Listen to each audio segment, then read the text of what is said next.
Hey guys, it's Alex from 7th Hour Films, back again with Gotham. Sorry, I'm adjusting my monitor real quick. This is the season finale review for Gotham.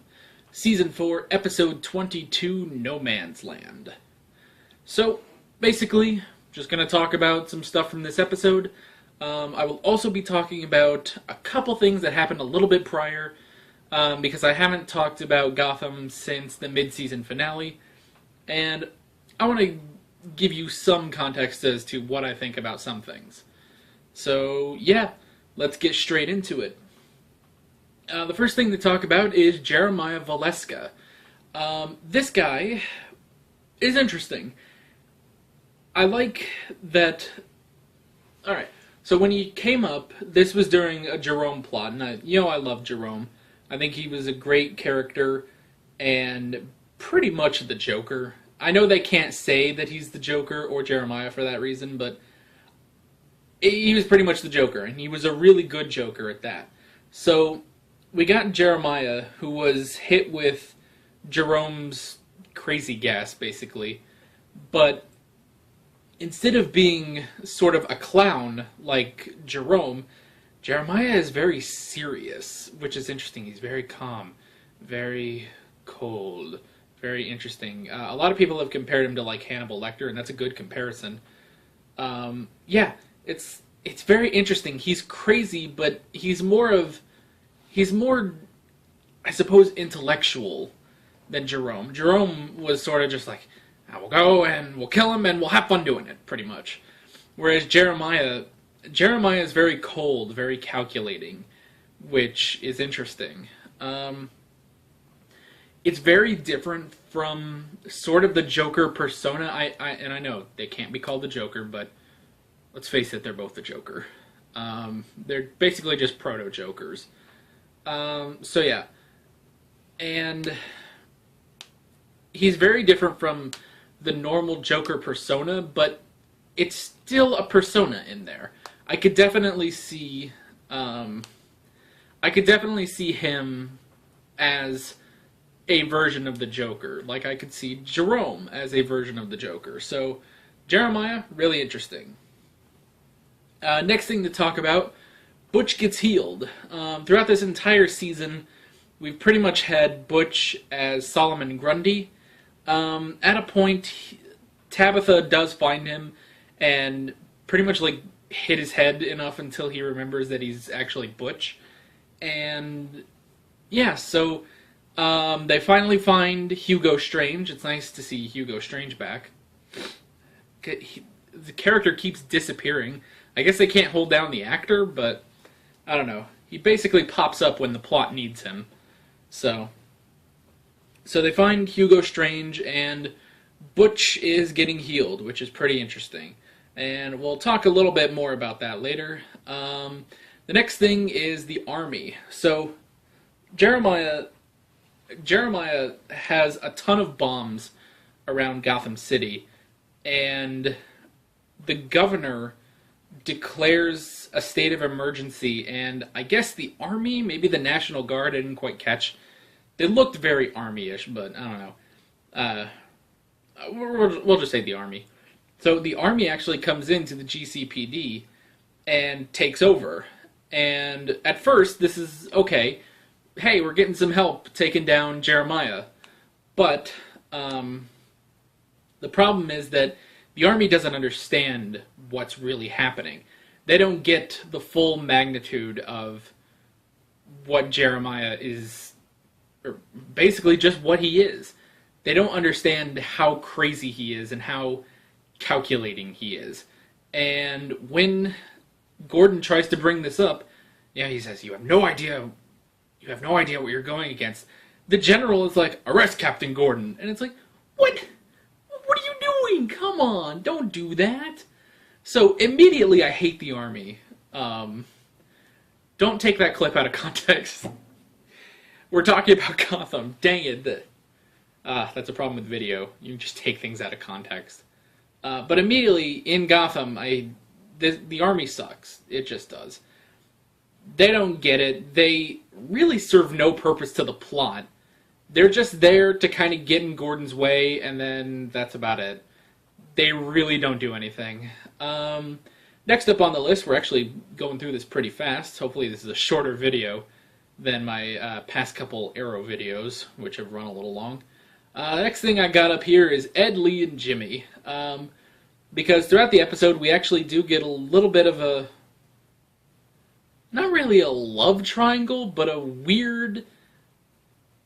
we get a weird confrontation between Nigma, Lee, and Jim, where Ed kidnaps Jim to torture him because and kill him, because if he dies, then Lee will be who she is supposed to be in his eyes, which is who he wants her to be.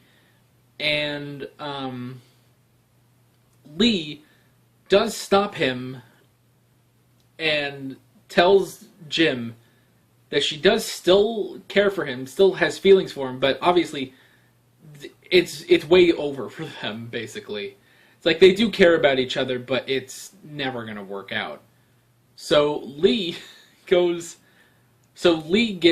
Jim out of there, and then Ed is going to kill Lee, basically stab Lee. So Lee pulls out a knife and stabs him, and then, that's a crazy moment. It's like, oh my gosh, she freaking just stabbed him straight up. Like, Lee has been awesome in this season, I gotta say, especially when earlier in the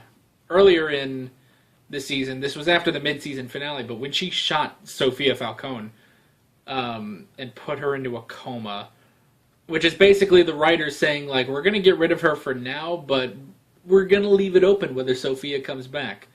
But Sophia never came back after Lee shot her, so hopefully Sophia never comes back, because no one likes Sophia Falcone.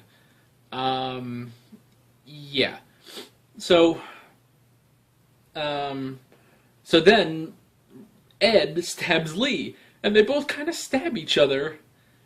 And then, and now this is later on in the episode. I'm talking about it kind of early, but basically I'm talking about it now because they don't really connect to anything else. This plotline doesn't really connect to anything else. But, so they're both stabbed, and then they just kiss. And I just remember sitting there and being like, man, they're weird. They are so weird. But they're fun. I really like them. And I like Lee. Lee's fun. And Ed is a lot of fun, too. Yeah, next up on the list is Barbara and Raish. Ra's al Ghul I haven't talked about that much in these videos, I don't think, because pretty much for the first half of the season, he was just dead. And so I kind of thought little of him, and I was like, alright, well, whatever, I guess I was Ra's al Ghul. But when he finally did come back, he was pretty fun. I really liked Ra's al Ghul in this. He was a lot of fun, he was intimidating, and he was very mystical. Like, there was a lot of magic and sorcery to him, which I didn't think would be the case because he wasn't magical at all on Arrow. And that's kind of the only other thing I have to go on. Well, and also in the Dark Knight movies, like in Batman Begins, he wasn't mystical. The whole movie was supposed to be grounded in reality, so he really wasn't that mystical. At least I don't think. It's been a while since I've watched Batman Begins. So yeah, he is straight up like mystical, and it's interesting, and it's a great take on the character. But basically, so he took the demon's head back from Barbara, but apparently he didn't take all of it back somehow. So Barbara still has a little bit of the demon's head, and Raish wants it back, basically. So this gets Barbara to team up with Bruce, because Barbara reforges the knife that can kill Ra's al Ghul. It's the knife that Bruce used originally. And so when Bruce is captured by Raish and Jeremiah, because Raish and Jeremiah are actually working together, Bruce is captured, and then Barbara shows up with a bunch of backup to help with all the ninjas, and Bruce and Barbara both stab Raish, which was pretty cool, because basically it's basically like Barbara wants to stab him, but they both realize that Bruce has to be the one to actually stab him, or else he won't die. So, yeah. We cut back to the Penguin and Tabitha and Butch. Butch is all healed. He's Butch. He's no longer Grundy, so that's pretty cool. And they're both really grateful to Penguin for doing this. And then Penguin pulls out his gun and he shoots Butch dead. And I thought, whoa, what are you doing, man? I thought you wanted Butch back. And you know, Tabitha is all like sad and screaming for Butch to stay alive, but he's straight up dead again. And so there's just this scene, and it's like, why would he do that? And then Penguin just says, in his very Penguin way of talking, just, did you think that I forgot that you murdered my mother? And I was just like, oh my gosh, you're right. She did do that. And I was like, oh my gosh, that was like 2 seasons ago. I forgot about that. But Tabitha did kill the Penguin's mother. So, yeah, holy crap. And then Tabitha gets up, is about to attack Penguin, and he shoots her in the leg. It's like, well, now I've taken someone incredibly close to you, and you're going to have to live with that. And, like, his goons come in and take her away. So, that's crazy. During all this, Jeremiah's bombs go off all around the bridges of Gotham, and we get no man's land. Basically, Gotham is isolated. It's now straight up a lonely island that's cut off from everyone. The power is not really down, but it's a madhouse now. A lot of people evacuated, but not a lot of people. But there were a lot of people that stayed, and now we get a bunch of people basically carving up territories, and we get a lot of people. So Penguin has territory, Barbara has territory, and she basically forms the Sirens, the Gotham City Sirens. So that's interesting. Mr. Freeze has territory. Firefly has territory. There's a creepy woman in a mask, and she has a kid in a mask. Some people say that that's apparently the mother and the orphan, which is apparently like a really low echelon, low tier Batman villain, but okay, sure. Hell, we had Mad Hatter and the Pig, so I'm open to anything now. Although I didn't like the Pig. I thought the Pig was really bad. But, yeah, we got Scarecrow. He gets his own territory. I like that Scarecrow came back during the whole Jerome stuff. And the Mad Hatter did too. I don't know what happened to him, though. But we didn't even see him in this ending. So, and then there's this dude that looks like a bat. He has wings, but he's still a dude, so it's like, I guess that's Man-Bat. I guess Man-Bat is in this. Oh no. So yeah, I guess he has his own territory.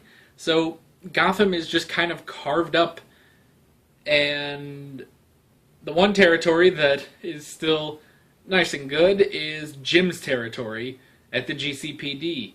And Bruce stays behind and is beating up some criminals when he sees this giant spotlight in the sky. And he goes to the source, and it's Jim Gordon. And they both basically say, like, this spotlight, that'll attract all the crazy people to attack the GCPD. And Gordon's just like, let them. Let them try. And so we get this nice shot of Bruce Jim in the spotlight, and that's the end of the episode. That's the end of No Man's Land. Next season, I guess it's No Man's Land. I've heard that the next season is the final season, and it's only going to be 13 episodes, and it's going to be straight up, we're getting Batman next season at some point. I guess it's going to be sort of the build-up, and the end of it is going to be Batman. But yeah, it's all coming together now. So what did I think of this episode? I thought this was really good. Actually, I was probably... So, in my season premiere review, I was really excited. I thought this was going to be really great. And then in my mid-season finale review, you might remember I was kind of pessimistic. I thought, this season went to hell after that first episode. Barbara's back. The pig sucks. Sophia sucks. But, you know what? After we got rid of Sophia and we made the plot about the Valescas, honestly, this got a whole lot better. The back half of this season was really, really good. I like what they did with Jerome, Ra's al Ghul, Jeremiah, No Man's Land, Barbara even. I actually thought that this season, Barbara was actually kind of good because she wasn't like, always just kind of crazy with that crazy smile all the time. It was more that she was just kind of frustrated. I think that frustrated Barbara is kind of fun, where... yeah, she's just frustrated about everything, and it's just, I don't know what it is about it, but it worked.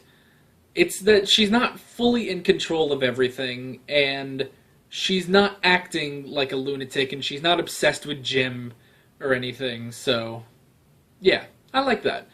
Barbara actually improved this season, which I didn't think was possible, but, you know what? Good on you, Gotham, for doing that. Yeah. Really, really like this episode. I'm really excited for Season 5 of Gotham. Kind of sucks that it's going to be the end, but I don't know. It's going to be good. I can tell you that. Yeah. That is pretty much it. Overall, first half of this season sucked, and the second half made up for the first half. And yeah, that's pretty much it. So... enough of me stalling. I'm Alex from 7th Hour Films, and I will see you guys next time. Take care. Alright guys, if you want to watch more videos on Gotham from me, I've got a whole playlist of all my Gotham videos, as well as a couple other videos you might want to check out, and the subscribe button, if you haven't done that already. Also, you can follow me on social media in the description, and that's basically it.